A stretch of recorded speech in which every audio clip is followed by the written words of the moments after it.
Hi, everyone, and welcome to day two of IPL 2024. It's taken us till the third match to come up with the nail biting finishes that we've seen over the past so many years in the IPL. The first couple of games, yeah, they did go quite close, but not really close. But that third one was an absolute humdinger. We'll come to the third game shortly, but before that, seems like a long, long time ago that we had game number two of the IPL between the Punjab Kings and the Delhi Capitals, and a match in which Punjab Kings, using their home advantage, winning their home game, and picking up the points in fine fashion. Um, Sarvesh, yesterday we discussed a bit about this new stadium, and we said hopefully the change in Vastu and the change in Feng Shui brings some luck to Punjab, and it has. Your thoughts on that win?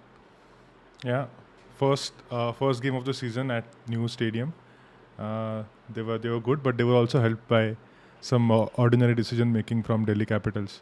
So now, not taking anything away from the way they played, but I think expected a bit more tactical or strategic decisions from DC, but they were not there. But yeah, still a good start at new stadium. Yeah, absolutely. Lots to talk about that result. Let's have a quick look at that scorecard first, just to tell our viewers what exactly panned out in that game.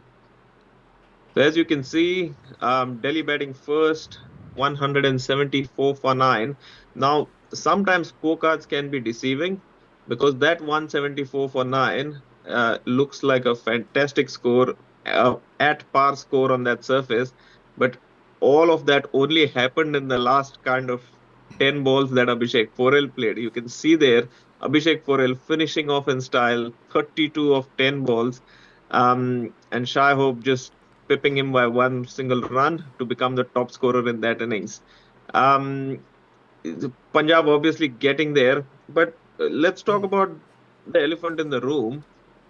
A lot of Delhi selections, and as you said, decision making, lots of question marks. I mean, there was no Prithvi Shaw, there was no Fraser McGurk. They chose to go with Shai Hope instead.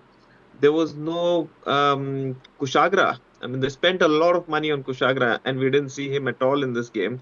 No Lalit Yadav, who's kind of done things for them in the past, and no Mukesh Kumar, who's an India international.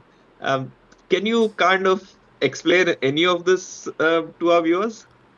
Uh, like I said, it was a clear lack of planning from DC, is what I felt. Because my take on Prithvi Shaw is that if he's not there in that starting 11, if he's not there in that impact sub list, then I think something is wrong with his fitness. Because I felt he if he's not starting, then he should be there on that bench at least. If that is not happening, then something must be wrong with his fitness. And I recently saw him in the Ranji Trophy final, and he didn't look fit enough to me.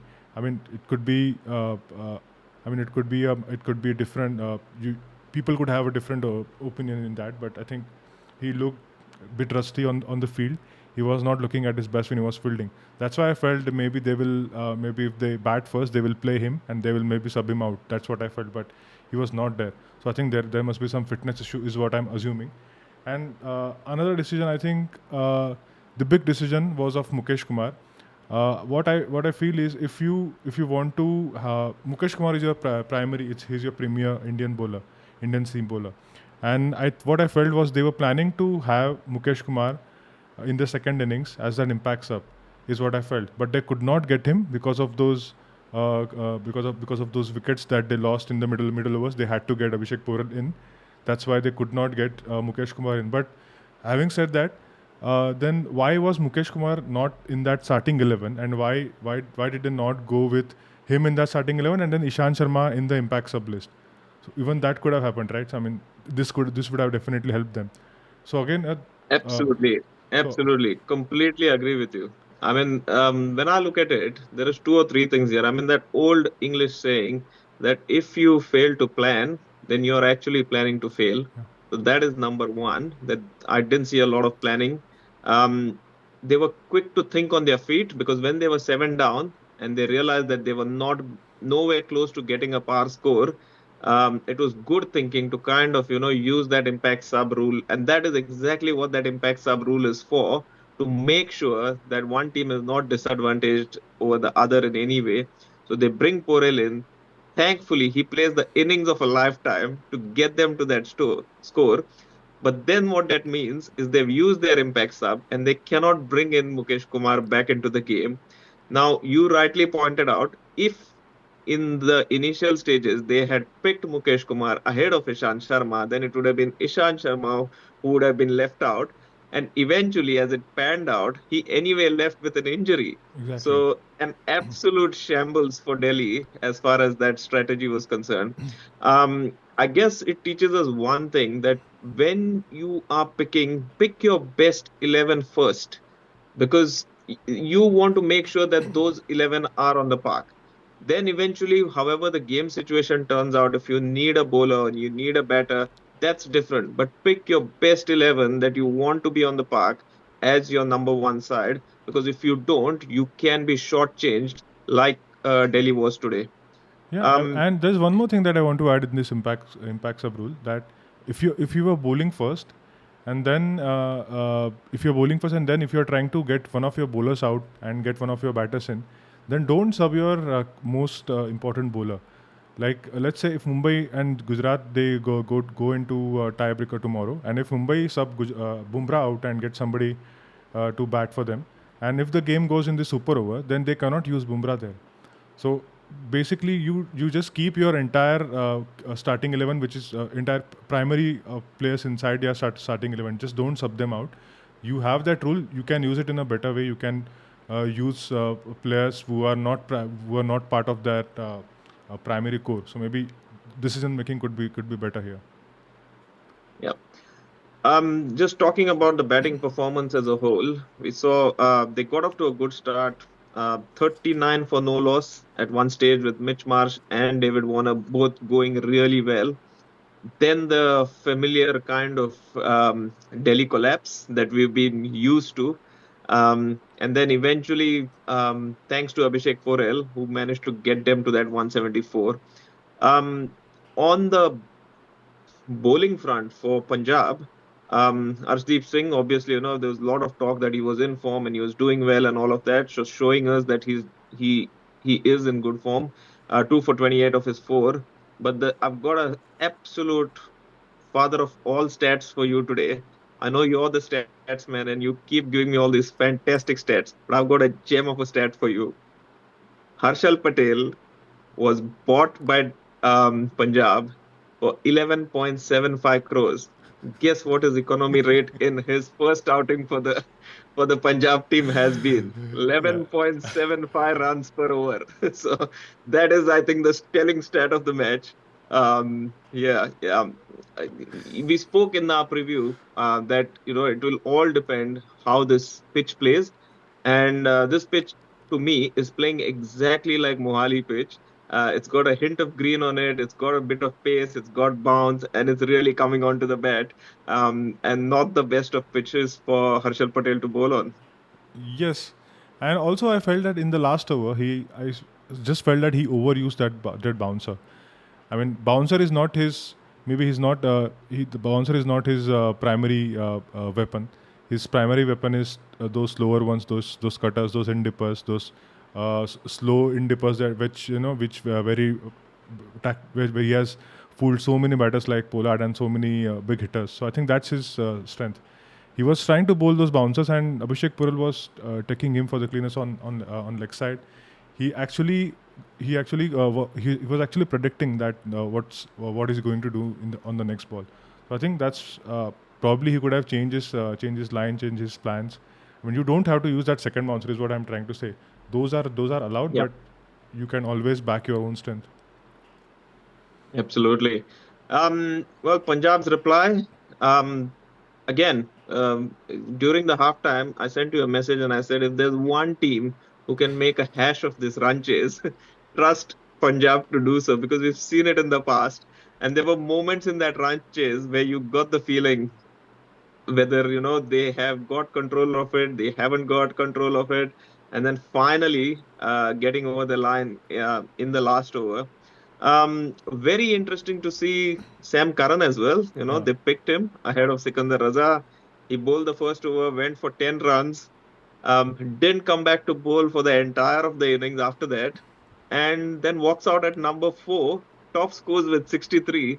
So is this Sam Curran now Yeah. reinventing himself as a batting all-rounder rather than a bowling all-rounder? I think that's the role they have given to him. I think there's one advantage there. They will have a left and right combination in the top four, two left-handers and two right-handers.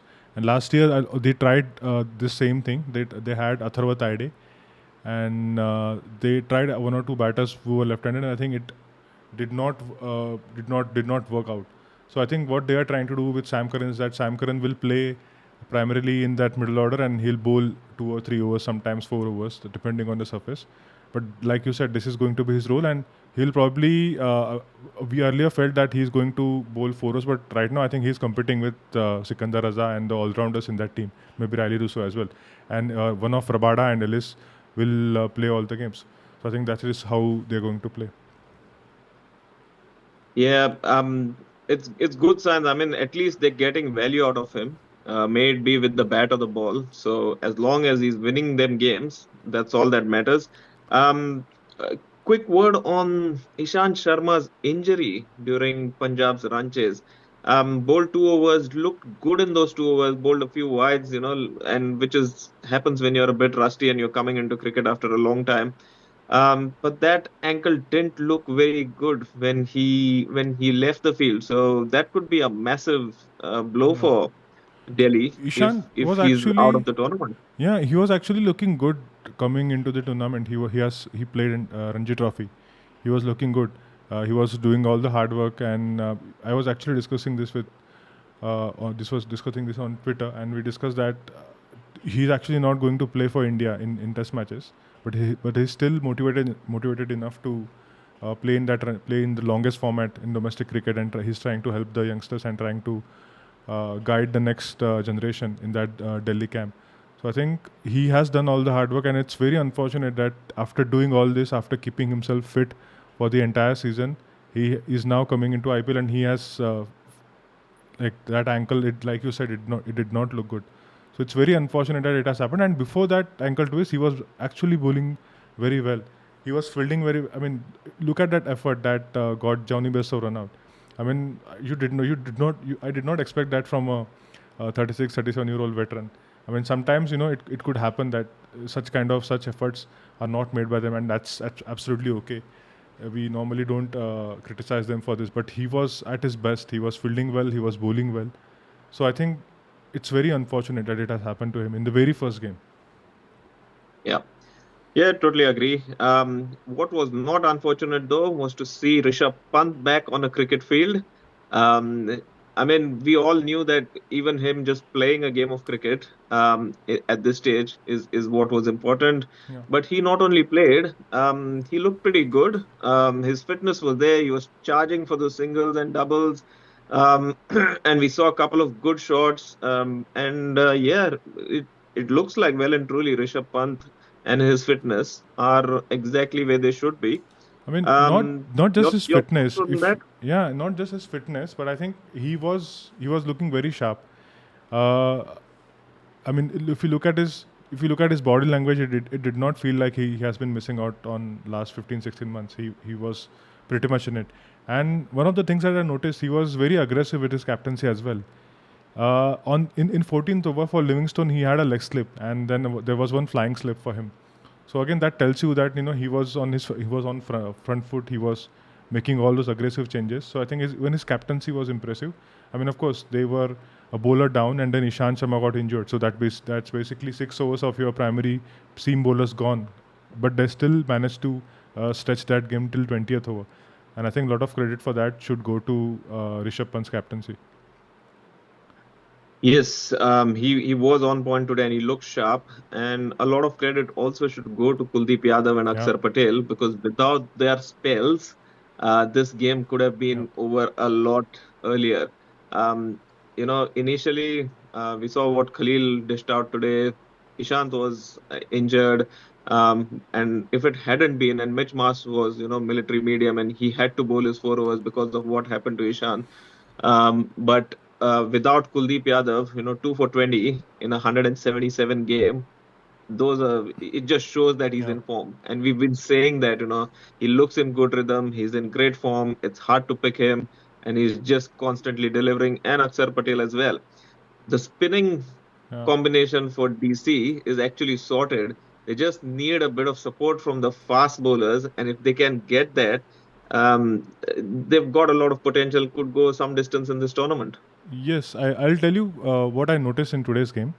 Jitesh Sharma, when he was batting, and he was facing Kuldeep, he was not able to pick Kuldeep Yadav at all. He struggled.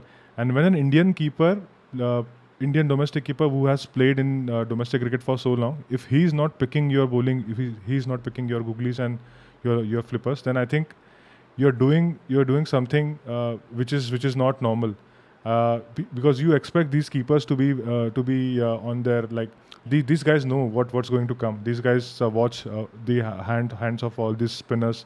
They are trained. They are pretty much used to that. Used to with watching the ball till the end. But he was not able to do that. So I think Kuldeep was, like you said, he was fabulous in such a chase where you are a bowler down.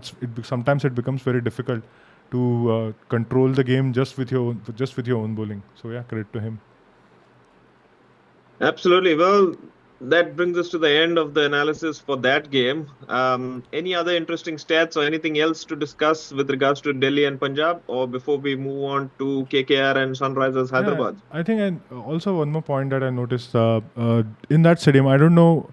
I mean, that stadium, it clearly does not have any roof, and in the at around uh, somewhere close to that twilight period at 5 o'clock, 6 o'clock, we saw a couple of catches being dropped. David Warner dropped one catch. Tristan Stubbs also dropped one catch, and these are good fielders. So maybe something you will see at this venue, because there is no roof there. So I think you are just looking at sky while the ball is coming down, and I think that is going to play some role in day and I'm not sure if there are any day and night matches on this venue again, but if it happens, then I think this should be one of the factors. I don't know if you remember, but the previous stadium, which was the IS Bindra Stadium, the Mohali one, was notorious for the low lights that they had over there. Yeah.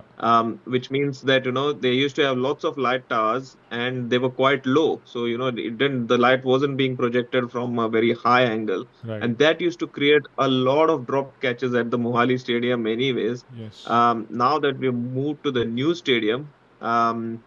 Yeah, it just goes to show that things are not any different. Both the stadiums without any roof, a day game in over 30 degrees temperature It's difficult. for the fans. Absolute nightmare for the fans. But yeah, the outfield looks good. The pitch was good. And yeah, I think we should see some exciting cricket in the future on this stadium as well. Yeah, absolutely. Um, well, that brings us to match number three, Kolkata and Hyderabad. And as I said, it took us till this game to get a result on the last ball of the 40th over. We've had games before this, not as close. But as you can see from that scorecard, Kolkata Knight Riders 208 for 7 in their 20 overs. That name again, Andre Russell, 64 of 25 deliveries.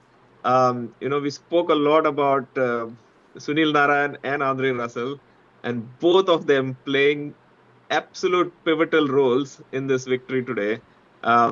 Yeah, so that over dependence of KKR on those two West Indian giants just being proven once again as to why they trust in them so much. Yeah. Phil Salt adding 54, and what a journey for him.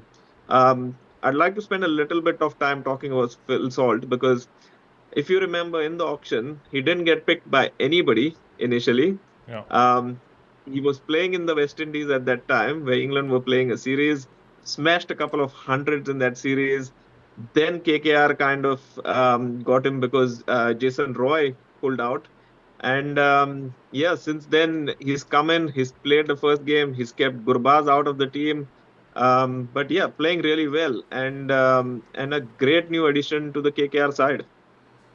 Yes, I think I was listening to Hindi commentary, and in that they were talking to Chandrakant Pandit, and he explained like what he was doing in the training camp, and he said that he was looking absolutely fantastic in those training games. He was hitting it well, so I think they backed him to play this first game, and I think he did a good job there. And like you said, he was not retained by Delhi Capitals, and Delhi Capitals they already have so many keepers, but despite that, they decided not to go with him. And then him coming to this side as a replacement player. So even that's a huge because Jason Roy was not there. That's how he came into this side. So he was not a primary choice by any means, but here I mean he is in now IPL and he's performing. Two things I noticed about him were that he hits the ball extremely hard. Like whenever he smacks it, it just goes to the fence like a tracer bullet. That's one. And the second thing was, although he did play really, really well, I think we might have a slight bit of error in the number of deliveries that he faced Yeah. because we've got 54 of 25. I think he spent a little bit more time at the crease there, so we Yeah. just need to tidy that stat up. Let's talk about this opening combination though, because we've seen Sunil Narayan walk out to open with him today.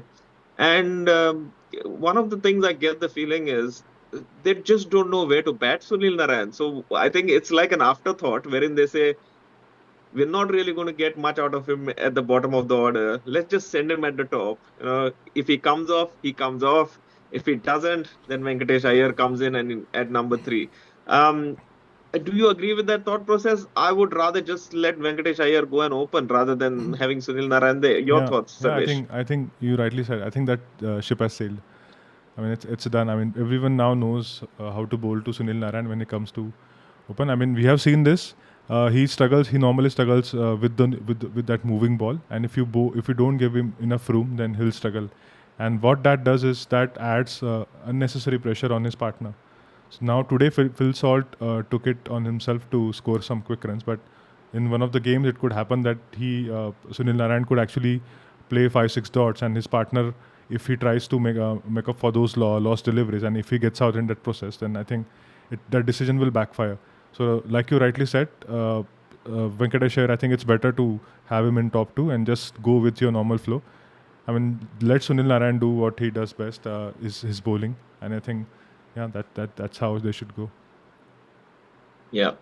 No, I totally agree with that because yeah, it just doesn't make any sense when they try and tinker with that batting order too much. Because come 2 or 3 games down the order, I'm sure there's going to be a change. And last year we know KKR had about 7 different opening combinations. Go with your best players, go with your best openers. They're there to bat and they will deliver. So yeah, just show some trust in them. Another interesting thing I noticed about this KKR innings was every batter came in and tried to get going from ball one. You saw that with Venkatesh Iyer. He then got caught. You saw with Shreyas Iyer also. He walked out and he tried to hit one over the top immediately. There seems to be an attitude change there wherein they've decided we're going to pack our team with batters. Just keep going after the bowling. It's a good pitch. We need to get 200 to be at par on the surface. Um, Such high risk cricket comes with its own um, uh, faults as well because there will be days when you lose a lot of wickets and you could end up with a below par score. Today, thanks to Russell, they were rescued, but that's not going to happen on a daily basis because that middle order, Nitish Rana, Venkatesh Iyer, and Shreyas Iyer, need to really, that's the engine room and it needs to deliver.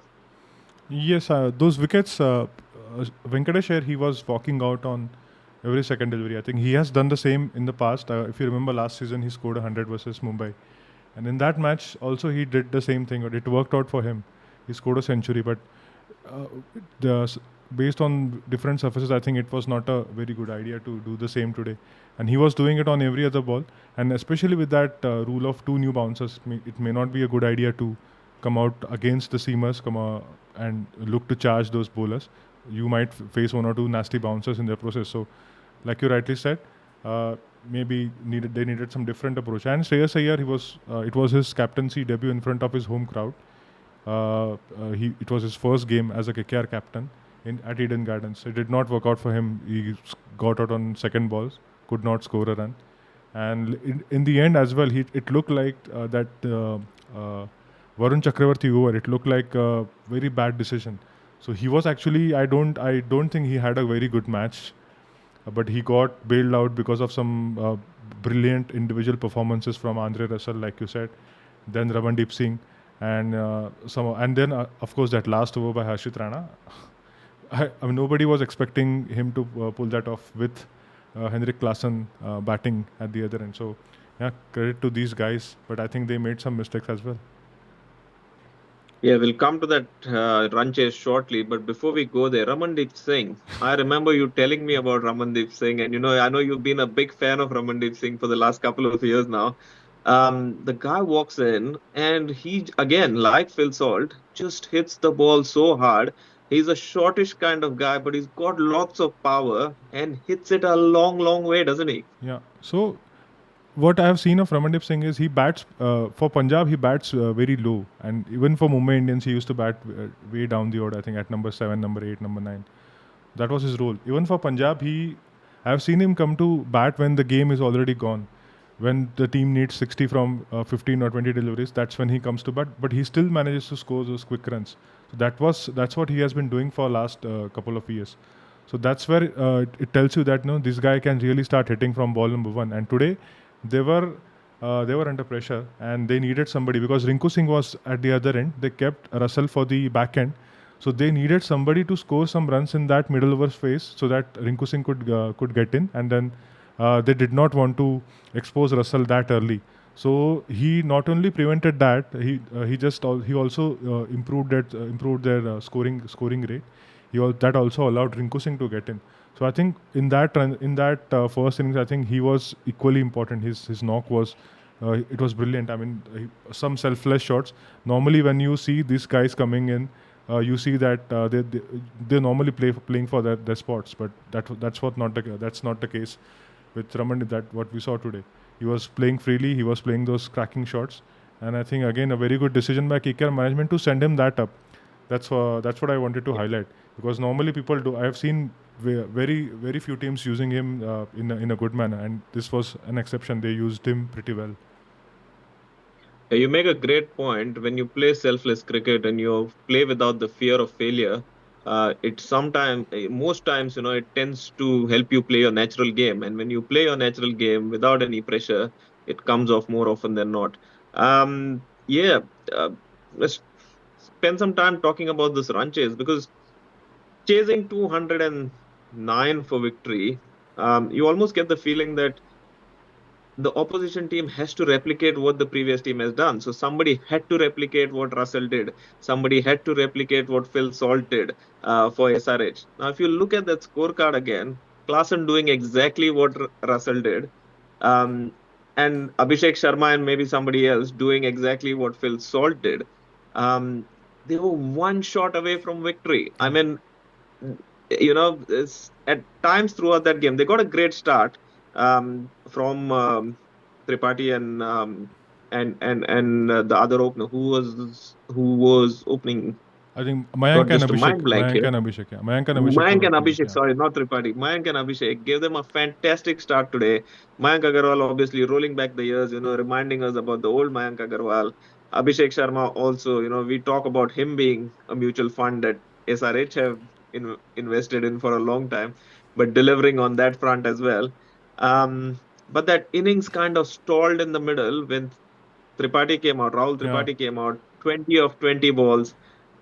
Aiden Markram, got a bit stuck there because he was 18 of 13 balls. And that is exactly the time when Sunil Narayan bowled his 4 overs for 19 runs, picked up a wicket. Yeah. And that is what he does. And he's made an absolute career out of doing the same thing over and over again in every T20 game. Do you think that middle phase was where kind of the game got away from SRH before Hurricane Klassen came in? Yes, I think that middle was phase. Rahul Tripathi could not get going.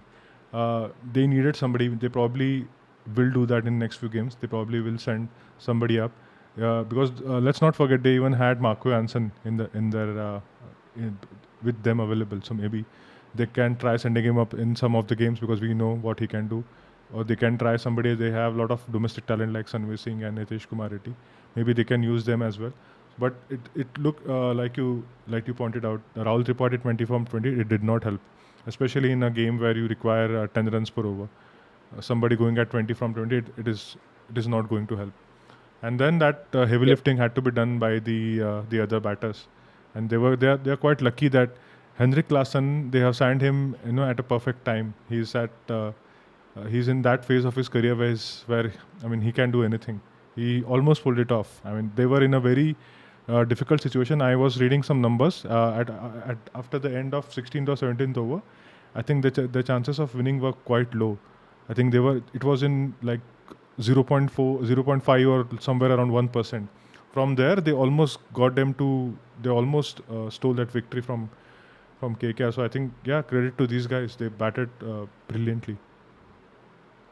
I think there are very few cricketers in the world or batters in the world who can do what Klaasen does, and Yeah, Andre Russell is one of them himself, who was in the opposition, who is capable of those things. Surya Kumar Yadav is capable of those kind of heist, as we call them. And yeah, not many come to mind when you think of someone. Lance Klusener used to be one. yeah, Rolling back the years, I used to be a massive, massive Lance Klusener fan because he used to just pull matches from unbelievable situations yeah, and somehow managed to take South Africa over the line. yeah, But yeah, Klaasen just, I mean, he's got class in his name, but he's got brute force and brute power hitting those sixes that he hits. I mean, you know, we always say that the 19th over is the most crucial over in a T20 game. Although it's a 20 over game, the 19th one defines what's going to happen in the game. And SRH, 20 crore man, Pat Cummins, and then KKR matching another 20 crore man in mid Stark. Stark got taken for 26 in that over. I mean, even Shabazz got stuck into him. It's, this is the first game of 14 games for KKR and for Stark. His confidence must have taken a huge beating after that over. Your thoughts on how Mitch Stark went today for you? I think Klaasen was very much set, and he was going to take him apart anyways. So I mean, when Klaasen is in that mood, I think it can happen to any bowler. Maybe you'll probably see this happen to other bowlers in this season as well. But he was once Klaasen took him apart, then I think he was unsettled. He was not there mentally. I mean, it can happen. Again, it was his first game after like a lot of years, 8 9 years. So I think it was that kind of a game where he would have just felt that, okay, let me just get in, let this game go normally for me. Then maybe he'll come back in the next few games. It was this kind of a game for him. So, but yeah, he got his lines wrong, and his execution was not there at the end. Then he tried that a wide Yorker. Things didn't work out. Then again with Shabazz, I think he bowled a full toss. Shabazz hit him for six. I think didn't work out for him. After those early blows, I think he was mentally uh, he got hammered there. Yeah. Last but not the least, got to talk about Mr. Harshit Rana. Yeah, Gave Mayank Agarwal a send off. He also gave, I think, Henrik Klaasen a send off when he got his wicket. One of the things my coach used to always tell me, he used to say, let your bat and your ball do the talking. Keep your mouth shut, especially when you're winning. He said, when you're winning, you don't need to do anything. Just keep doing what you're doing. He said, when you're losing, I can understand if you're trying to say something to the opposition to kind of get an edge or, break their concentration or whatever. But when you've got somebody out and somebody as nice as a guy as Mayank yeah, Agarwal, who's one of the nicest guys going around in yeah, world cricket at the moment, there's no need for that, is there? I mean, yeah. the only thing it does, it makes Harshit Rana look like an absolute knob on TV in front of millions of people. And I mean, good on him for winning the game. All credit to him. He bowled well, he kept his nerve, and he's clearly got a lot of talent. But just needs to rein himself a bit in and focus on his job. Yeah, I think he will learn. He's still a very young boy. I think he'll learn in the process that and it will come with age as well. So he's still very young. Still, he's not. This is his first start. I mean, last year I don't remember him starting at the very beginning. He came to that team near towards the end of the season. So I think, yeah, it's a good learning curve. He will learn a lot from Mitchell Stark as well. So let's see how he goes. Let's see how he. I hope he learns something from him. I hope there are people. There are obviously a lot of good people in that camp who will go to him and maybe probably tell him that, okay, this is how we should go. He's clearly got a lot of pace and he's got a good bouncer. He's got a good in swinger because you could see all that. And it looks like he's got a bit of fire in his belly as well. Just needs to channelize it in the right manner. You talk about people who play for India and who had great careers, the Mohammad Shamis, the Jasprit Bumrahs. They also have a lot of fire in their belly. But they also know how and when to channelize it, rather than giving people send-offs. But Yeah. as you said, age is the best teacher for a lot of things in life, and we can just hope that Harshit Yep. Rana also matures with age. Well, that brings us to the end of game match number three. It was quite a great one. If you like what we're doing, as always, follow us, like us, comment on the stuff that we're doing. If you got any suggestions, throw them our way. We're always open to discuss any ideas.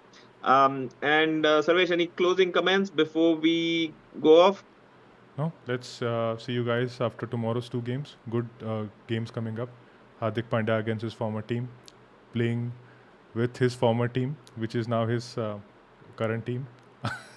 So plenty of Yeah, good we've things. got, Yeah, let me get this right. We've got Rajasthan playing Lucknow tomorrow in the first game, and then we've got Mumbai playing GT. Yeah, so all good teams, and yeah, it should be some good, exciting cricket. We'll be back again tomorrow to bring you the review of both those games. Until then, keep watching, keep sharing our content, and keep telling us if you're doing anything good. Have a great day. Have a good night. See you later.